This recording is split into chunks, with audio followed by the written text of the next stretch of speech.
All right, family. Oh, we get paid to read these books. This is our first day of recording the Geno in Pursuit of Perfection for the month of September. Man, these coaching books are good. It gets you inspired and motivated and looking for ways to win and be successful. All right, so we're in chapter 1. And he started off, he's talking about his, childhood in Italy, moving to America. Now he is, coming through high school. And he's talking about, he was the kind of player, this is a scenario when he played baseball. He thought he should have been an MVP, but the coach gave it to another player and blah, blah, blah. He felt snubbed and all this stuff. And he's talking about, coaches challenging players. And he says, now that I'm a coach, I never bother with kids who can't take it. When he say take it, he means pushing them, challenging them, getting on them, calling them out on stuff that's not going right. Because, some people just don't take correction at all. They just get their feelings hurt. They get, they withdraw.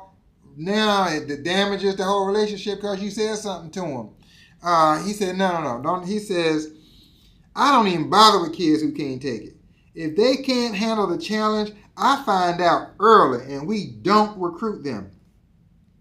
I kill guys like Diana Taurasi and Sue Bird. He's saying that players who want to be challenged when I first get them. They may not understand at first, but eventually they realize what it's all about. They know I'm pushing them to get the absolute best out of them. Teammates, my insight is, you just can't waste time with the wrong person. He says he finds out early if they're the right type of player. And if they're not, he don't recruit them. In our world, sometimes it just takes so long. You spend so much time, weeks, months. If a person lacks confidence, won't make themselves available, initially it just might be a matter of trust. So you keep people coming around, but you better be getting some more. All right, point 2. All right, now he's talking about, he says, now he's talking about, playing baseball, playing basketball, but he really wasn't taking any of it that serious, like trying to be an elite player. So he says, one of the things that bothers me to this day is that I didn't pay enough attention in high school to what was going on. As a result, when it comes time to graduate and go on to college, I'm not prepared. I could use an excuse where my parents didn't help me. They didn't know any better.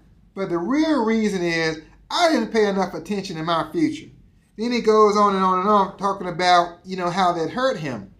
Then he says, maybe that's why I'm so hard on my players. I make them go to class and pay attention to their studies and get on them far more than normal because I know firsthand how easily it can get away from you. Teammates, he knows that drifting is a number one enemy. Drifting is your number one enemy.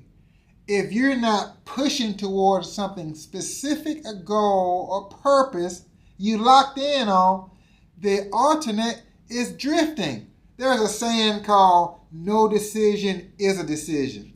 Like I'm thinking about something. Well, no, what you're doing is procrastinating or you're being indecisive. No decision is a decision. What he's saying, if you're not focused, then you're drifting. If you're not pushing towards something specific, then you're drifting. If you're not doing something measurable that you're trying to improve, then you're drifting. And he didn't let his players do that.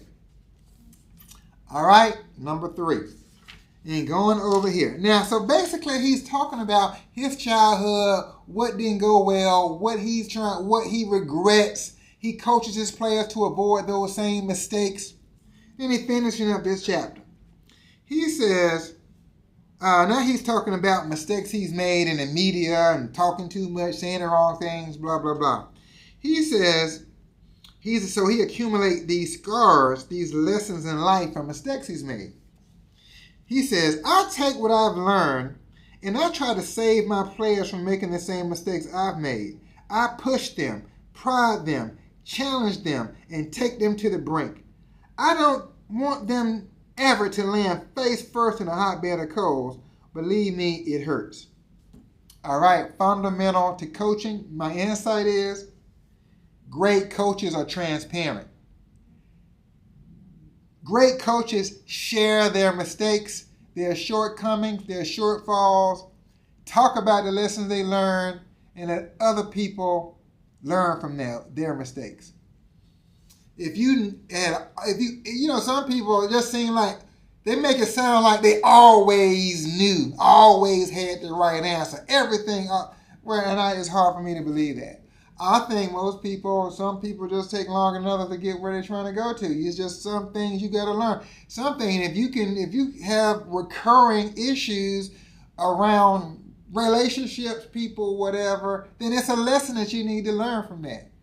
Teammates, I love this stuff. I love this. I love the way it shakes up my just normal flow of thinking and forces me to think about something different, about getting better and setting goals and improving versus just, like I said earlier, if not, then you just drifted. Love you guys. We'll run this play again tomorrow.